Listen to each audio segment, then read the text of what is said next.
está de volta. Os melhores e mais potentes suplementos do mercado estão de volta ao estoque. E para comemorar essa volta, a Dragon Pharma lançou uma promoção especialmente para você.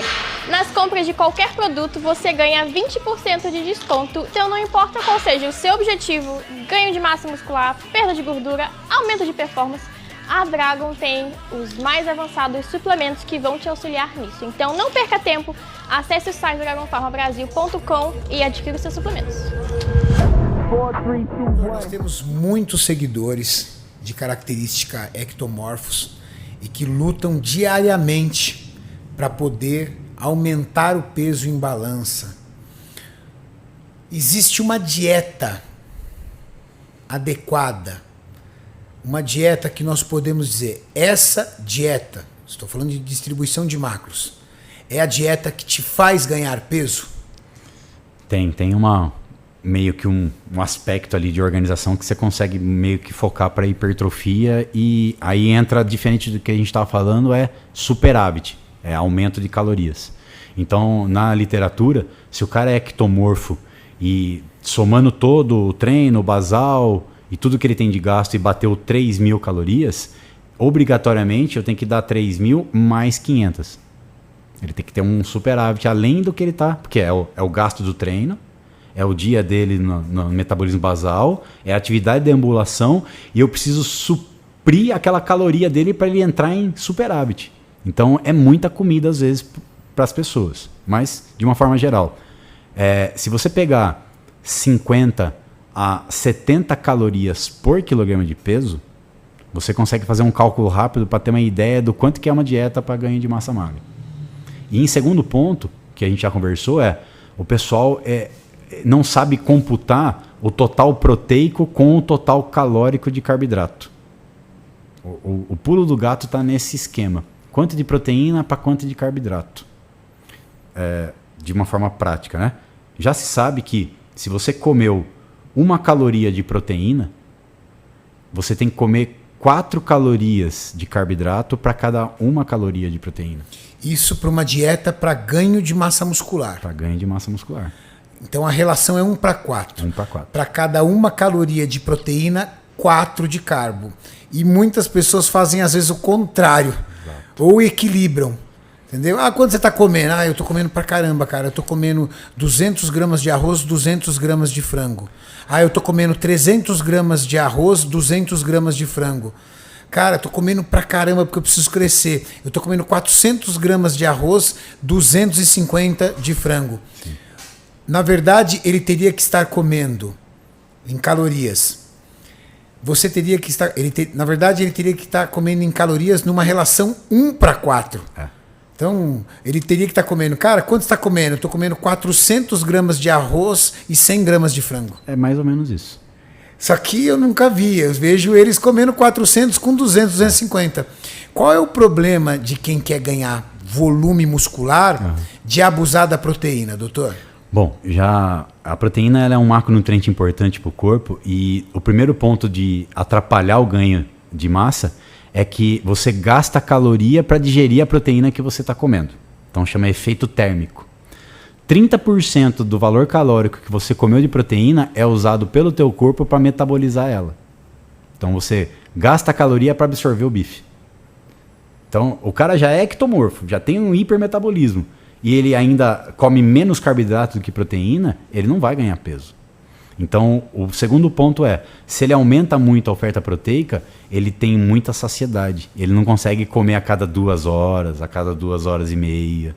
Então, assim, se você pegar 100 gramas de frango com 30 de proteína, você teria que comer ali 100 a 120 gramas de carboidrato na refeição. Cara, 100 gramas de arroz.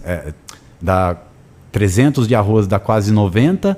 Vamos colocar 400 de arroz para dar 100 gramas de carboidrato. E mais o copo de suco de uva, mais a banana, para tentar subir mais ainda o carbo de forma prática. E a proteína, 1/4 disso. 1/4 disso.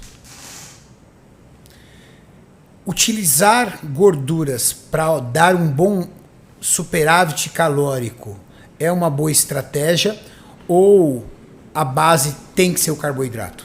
Não, tem um cálculo que chama é caloria não nitrogenada, que é a caloria que não vem da proteína. Então você tem o carboidrato e a gordura.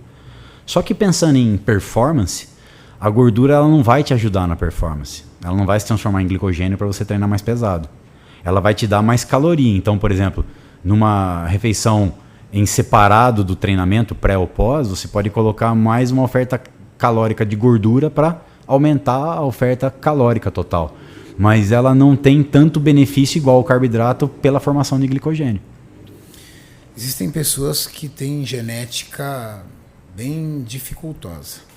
Meu amigo Felipe Linares, né, Maurício? Coitado. Meu amigo Felipe Linares sofre, cara. Um ótimo minuto. Ele é um guerreiro. Por quê? Porque ele é um ótimo jogador de futebol. Ele já jogou, inclusive, federado e quase foi profissional. Só que ele ama o esporte e ele é um atleta de fisiculturismo. E eu costumo dizer que ele é um grande atleta de mente porque, apesar de, com 3.500 calorias, ele atingir o superávit calórico dele, apesar das suas 3.000 e 3.500 calorias, ele atingir o superávit calórico dele, ele descobriu que ele só consegue aumentar em peso na balança.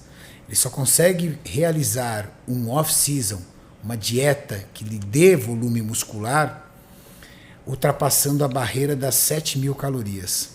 Isso é muito penoso, doutor. Sim. Isso é muito difícil. Por que isso acontece? Porque algumas pessoas precisam de tantas calorias para evoluírem em peso. Isso é uma resposta metabólica do corpo.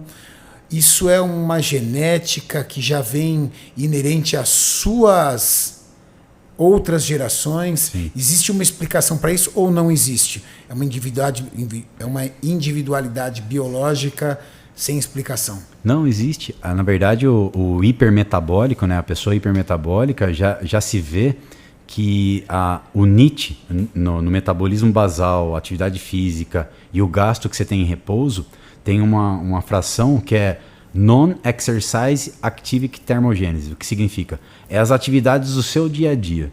Subir escada, passear com o cachorro. Então tem gente que geneticamente gasta muita caloria nessas atividades. É mais hipermetabólico do que outras pessoas.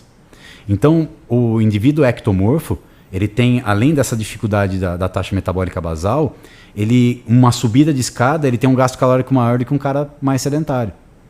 E aí ele tem que sempre compensar esse total. E você já percebeu, doutor, que a maioria dessas pessoas são hiperativas? Para piorar? Para piorar. O Felipe é muito engraçado, o Maurício pode até confirmar aqui comigo. Se ele estiver sentado aqui à mesa, a perna dele não para, ele fica batendo a perna o tempo todo, batendo. Se ele estiver aqui conosco conversando, ele não senta. Eu nunca vi ele sentado, ele está sempre de pé.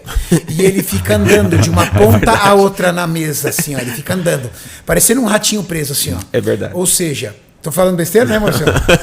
Ou seja, para piorar, a maioria dos ectomorfos que possuem essa genética, essa capacidade hipermetabólica de subir uma escada e gastar o dobro de calorias de uma pessoa comum, ela ainda, para piorar, são hiperativas. Então, o que seria interessante? Ele prestar atenção nisso, né? Tá parando? Calma, relaxa. Às vezes eu tô do lado do Felipe, aí ele tá conversando comigo e a perna dele sambando, assim. Aí eu vou dar um chute na perna dele. Aí ele já sabe, ele para. Entendeu? Ou então a gente tá conversando, ele fica andando e fala assim, dá pra você sentar? Sim. Porque inconscientemente ela está gastando calorias. Não, parece que tem também uma vertente, o sistema chamado a secreção de adrenalina, né? O sistema adrenérgico dessas pessoas responde mais.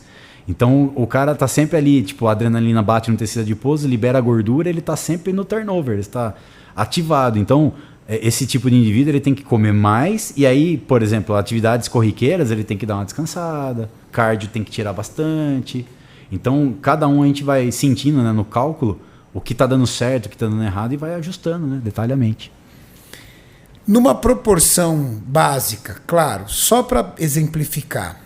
Se você pega um ectomorfo com essa genética difícil, que o cara senta na tua mesa e diz, doutor, eu não consigo ganhar 1 quilo na balança e eu quero aumentar em 10 quilos. Estou realizando treinamentos de hipertrofia, comecei a utilizar suplementos como creatina Por favor, doutor, me faça ganhar peso. Uma espinha dorsal de distribuição de macronutrientes para você começar a ter uma ideia. Ó, tradicionalmente 60, 20, 20. 60 carboidrato, 20 proteína, 20 gordura por cento. Tem alguns que colocam 70 carboidrato, 15 e 15. Só que, na minha opinião, diminuir muito gordura da dieta não é legal. Por questões hormonais e produção de hormônios, né? E dificulta ainda mais para o cara comer, né? Exatamente. Então, como a caloria da gordura é quase o dobro, né? É mais do que o dobro do carboidrato. Então, ali uma colher de sopa de azeite, ele consegue 90 calorias, 100 calorias. É fácil. Mas... pasta de amendoim desce fácil. Nossa, o pessoal no consultório é a briga de... Quando eu prescrevo 20 gramas de pasta, que equivale a mais ou menos 10 de gordura, quando o cara pesa 20 gramas, ele me xinga. Porque ele tava comendo 50. E não sabia. Não, tá normal, é gordura boa, então eu pode como comer. uma colher de pasta de amendoim. A colher do cara é a colher de pedreiro, caramba. Uma torre, né, meu? Faz aquele esquema assim. E é muito pesado pasta de amendoim. É gordura concentrada. Você concentrou a gordura de uma forma que é gostosa, eu concordo, também gosto, mas assim, tem que saber brincar com ela, né? Tem que saber brincar. Gordura tem que saber brincar, né, doutor? Tem, cara, tem. Ela é uma boa pra gente, ela ajuda a gente a produzir hormônio, ela renova a articulação, líquido sinovial, ela faz o nosso cérebro funcionar melhor pela bainha de mielina, mas o problema é a qualidade e a quantidade, né? E o mal do mundo, na verdade, quando você pega os trabalhos científicos, é que a somatória de carbo simples e gordura saturada é o que mais tem em ultraprocessado. Difícil. E aí...